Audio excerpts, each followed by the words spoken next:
There's been a lot of talk lately about sending humans to live on Mars, but it's easy to say that and a lot harder to actually do it. A big part of that is because Mars isn't especially friendly to human life, or life at all. It's freezing with a super thin atmosphere that not only makes it impossible to breathe, but also doesn't give you much protection from all the deadly radiation coming from space. To change that, we'd have to terraform Mars, changing its geology and climate to be more like Earth, which is usually a subject more appropriate for sci-fi than science. But at the Planetary Science Vision 2050 workshop in early 2017, a group of scientists led by the head of NASA's Planetary Science Division suggested a way we might get started. Their plan?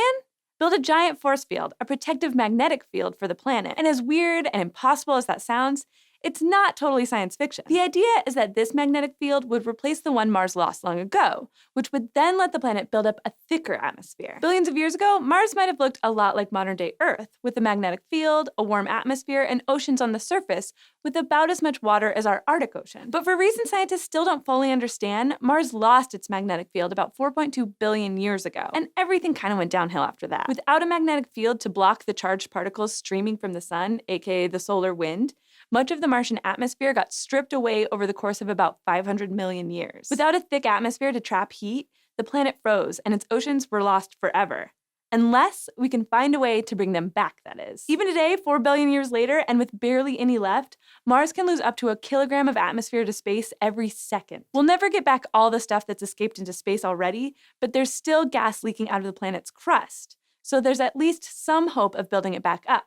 If we could, that would provide more protection against the radiation, plus help warm the planet a bit. Astronomers also think there might be enough water trapped in the polar ice caps to rebuild about 1/7 of the ancient oceans, if we can get the climate warm enough for the ice to melt. But first, we have to get the atmosphere back, and that's where the NASA team's big idea comes in. If we could block the solar wind from stripping away the atmosphere, it might start to build back up again. At first, that might sound like it involves building something the size of a planet, and that's not super practical, but the researchers proposed a way to get around that problem by taking advantage of the fact that the solar wind is only coming from one direction, the sun. So all we would need to do is block the sun.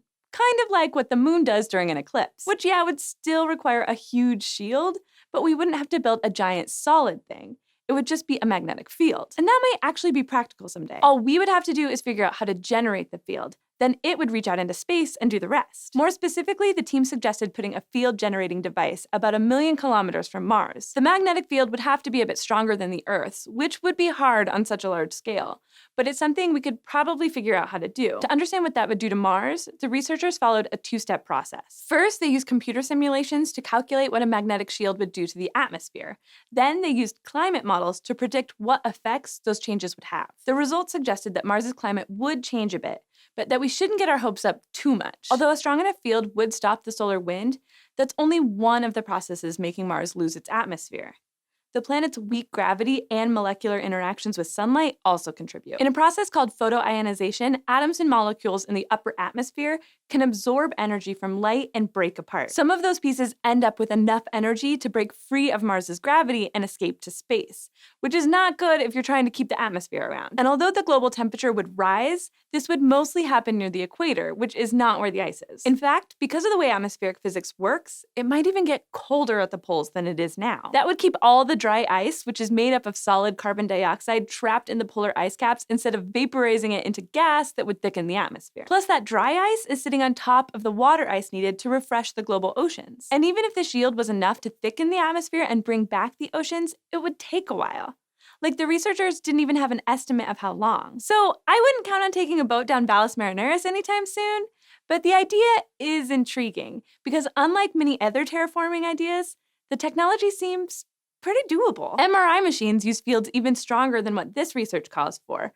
We just need to figure out how to make a field of the right shape and size and get it into space. And the idea of putting something between the sun and Mars isn't that different from some proposals for dealing with climate change here on Earth. For example, some scientists have suggested that one day we might be able to launch what would basically be a giant pair of sunglasses to block some of the sun's rays and cool the planet. But before we give Mars its very own Hylian shield, there's another question that needs to be answered. Even if we can do this, Should we? There's a lot we still don't know about our planetary neighbor, and we still haven't completely ruled out the possibility of alien life over there. If there is life on Mars and we totally transformed the planet like this, we'd basically be destroying its habitat. But with no immediate plans to actually give Mars a magnetic shield, hopefully we have plenty of time to work those questions out. Thanks for watching this episode of SciShow Space. If you're interested in learning more about the hardest things about living on Mars, you can check out our episode about just that.